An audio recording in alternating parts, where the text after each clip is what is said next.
of Southern California Information Sciences Institute. I'm a research scientist there.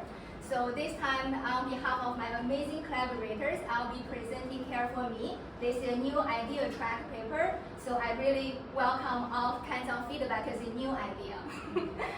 So I don't want to spend too much on the mental health crisis because it's really sad, and we all know about this, that we are experiencing this, and so many people are affected by mental health issues, and also more than half of the adults receive no treatment, and so much money has been spent on it, but still it's just plain sad. So we want to address this, and here in this audience we actually have the capability to do that because mobile health solutions has been very, very popular recently because it's low cost and it has a potential to be available 24/7. So we have already seen a lot of great work like AI chatbot, meditation apps, or health tracking apps. So just curious, by a show of hands, how many of you have tried any of those mobile health apps before? I'm like wearing a Garmin watch.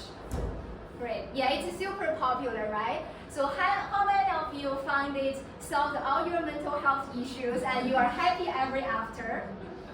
That is why we have the, this is show of hands. That's why we have the next slide. So the nature of mental health issues is very complicated because it's easier said than done. So in an ideal world, it's like, okay, I know the knowledge of how to make me happy, but the problem is in reality, for mental health, it's mental health. Like when you need help the most, it's when you are least motivated to do anything.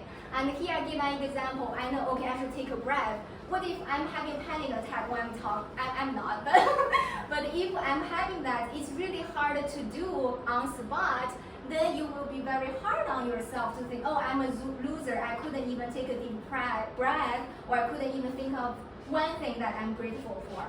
So this is very hard. That's why we propose a recommendation framework, CAREForMe, CARES. So it has some very nice features. One is we think it's very important to provide just-in-time support so that we don't have so much burden on the user to initiate the help when they need it. We want to sense it, then understand their user context and the situation to provide just-in-time support. And this should be very personalized. We don't want a generic advice that everybody knows about. We don't want a slow start to understand the user. Again, this is because of the nature of mental health issues. I'll give you a funny example. Because I've been working on this, so I downloaded a lot of mental health apps to try. So I was trying one AI chatbot. And like, I was pretty calm, okay? I opened it and like, oh, maybe I'll just describe a work stress, which is pretty common. Then after like 10 minutes, I was so frustrated because that bot just did not understand my problem and I had to explain, and it made me feel even worse. So that's why in this particular domain, we don't want super slow start to understand the user because they are least patient when it's a mental health issue. So we also want continuous learning from similar users because human beings are not that unique, you know. So by learning from similar users, we can shorten the learning time, hopefully with a faster, you know, start instead of slow start. And as a software engineering researcher, we want to provide modular design. So, you know, our principle, separation of concerns of the technique so that different components can be more reusable. But here I want to emphasize not just for the technique itself. I believe the separation of concern should also be used for domain expertise because this is an interdisciplinary area. You don't only need computer science people, you need psychologists and a lot of other experts. So that's why we should also separating the concerns of different domain expertise to bring it together without worrying too much about the whole pipeline. I'll give an example later. And the framework should be customizable and flexible. So this is our idea of the framework. It's a new idea paper. So on the left, we have a module that is in the wild sensor collection.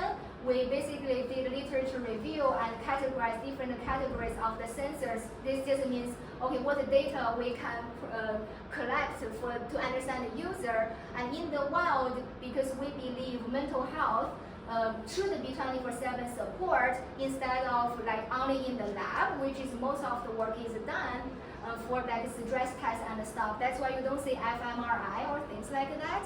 But we want the in the wild collection.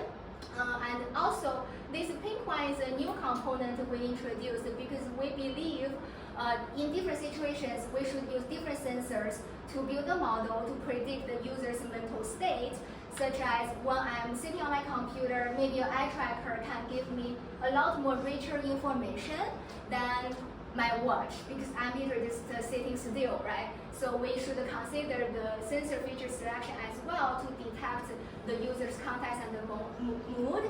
This to answer when to recommend certain things for the user. And then the blue ones are what have been implemented so far, which is a recommendation system. I'll talk about what is the CMAB stand for later. But here you focus on what intervention should we recommend to the user so that we can provide just-in-time support at the right time with the right things. So far the proof of concept is implemented as 3 chatbots on this core Telegram and the Flat, which is basically you can write Python for Flutter apps. That's what the Flutter is. It's just Flutter app, and it's also available online. So here you can see what I meant by separation of concerns. Mental health expert, they can focus on the treatment, provide like a pool of advice, right? We made this very configurable and easy for them to do without worrying about the whole pipeline. And app developers can just focus on the front-end design. How do we deliver the recommendation once we know what's the right one for the user?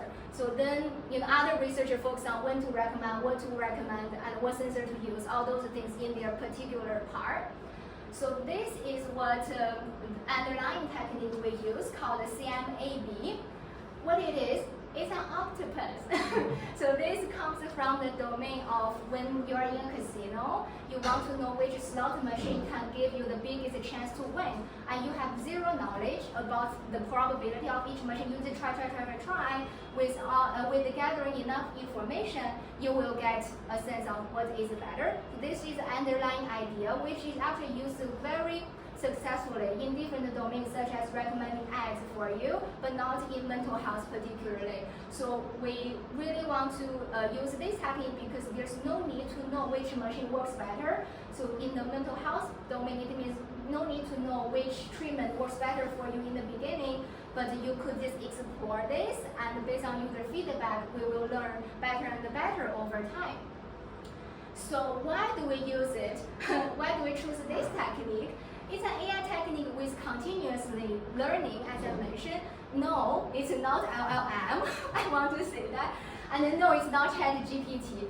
And here, not only it's not large models, I also want to emphasize we are proudly saying we are trying to make it as small as possible, tailored to the user.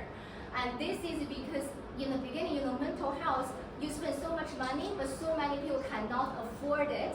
We want to try to make it cheap and low cost with better accessibility to everyone. So we're trying to build as small model as possible without consuming so much resource. And this is not out of blue. This is guided by an insight of our prior work that also published at MOBILESoft. It basically studied user behavior in using web browsers or web requests when you are browsing, whatever, and we found out human beings are very predictable. Only with 1 day's data is predictable of what the user are going to do. So we believe small models has the potential to achieve this with low cost. And also CMAB is adaptive when learning from new data, so you don't need to retrain. It can handle called the starter problem, and the C actually stands for context. Instead of MAB, we incorporate context awareness and personalization that I mentioned is super important. The details are in the paper, so feel free to check it out. It's open on archive, so you don't need to pay for that. So in the end, I want to emphasize that we want to move mental health from easier said than done, than easier to do, and empower the user to feel, oh, I can do it.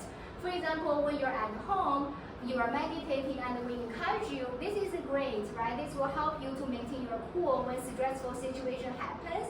And when you're at work, if there's suddenly we detect your stress, maybe you will say, oh, finding it hard to relax, it's normal. Why not put on some relaxing music? Right? Why not? You can even make it simple by showing a link of a relaxing music. Then you make it easier to do because it's one click away. Here I want to emphasize why personalization is important, because people have very different ideas of what relaxing music is. So 3 examples are my relaxing music. One is my husband's relaxing music. I won't say which one it is. But yeah, personalization is important. So our vision is we want to have this reference pipeline, the whole diagram I showed you, so that when newcomers come to super important field, they will know, oh, which part I want to work on, because all of them are pretty complicated, like when or what to recommend, right? And we also want to foster interdisciplinary collaboration because of the nature of mental health problem. We need psychiatrists and maybe even neuroscientists to understand this issue, and of course app developers too. That's why we have that whole pipeline. And also, we imagine this to be a living repository for JTI recommendation system beyond mental health. JTI stands for just-in-time adaptive intervention. So ours is, one example of JTI. We think with this pipeline, it has the potential to go beyond mental health, such as recommending fitness advice for you, or medicine reminders, or even nutrition advice, because mental health is really a whole holistic thing. So in the end, I really would like to thank all of my co-authors. It's interdisciplinary. This is, although all of us are from USC, but this is from Electrical Engineering Department, and mine is Information Sciences Institute, and also we have professor from the medicine school in psychiatry and behavioral science. So, it's already, moving people together, which we are very excited about. So thank you. You can find on the conference website, it has a preprint. You can also email me or connect with me, and that is it. Thank you.